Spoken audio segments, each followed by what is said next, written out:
Sometimes, a cultural snafu can bring a delicious dessert to an officer. At a local parade, an officer gestured for people to stop.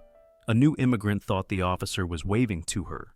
So, to show her friendliness, she walked over to him and offered him dessert that she and her family were planning to have after the parade, and a new friendship was born. At other times, cultural misunderstandings can become stressful and even harmful interactions between the police and the public.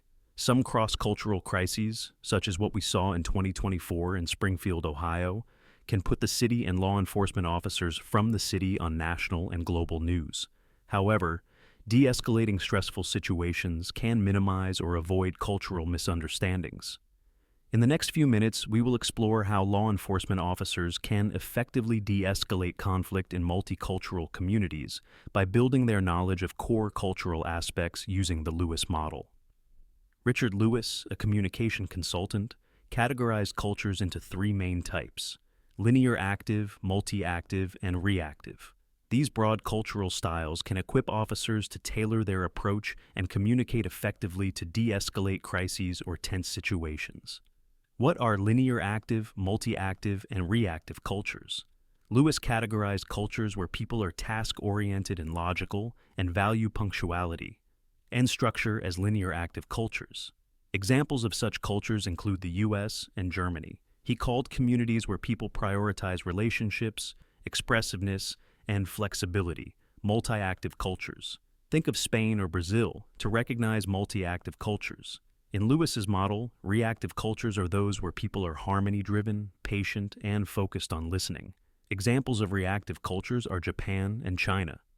Using this model by Lewis, here are three examples officers can adapt to each cultural category in a conflict situation. First, with individuals from linear active cultures, focus on clarity, facts, and structure. Avoid emotional language and provide logical explanations.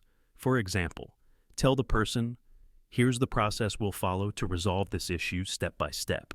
This approach builds trust and ensures the person feels the situation is under control. Second, for individuals from multi-active cultures, relationships matter most. Acknowledge their emotions and show empathy. Say things like, "I understand your frustration. Let's work together to find a solution." Reassuring words that are warmly expressed helps the person to listen and express themselves fully. This will help you to steer the conversation toward resolution. Third, with individuals from reactive cultures, avoid confrontation and focus on listening.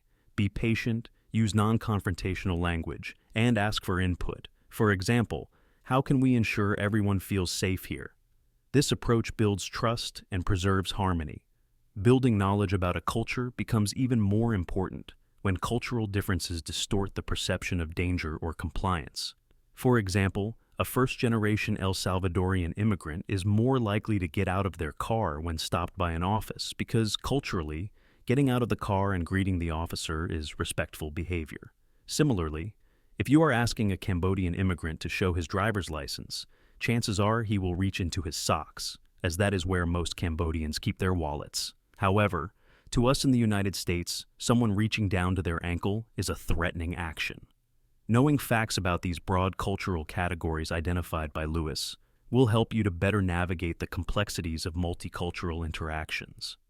In many conflict situations, approaching different cultures and communicating with them culturally will help build trust, prevent misunderstandings, and even bring about peaceful resolutions. This video was produced for you by culturalintelligence.training. Learn cultural intelligence with us.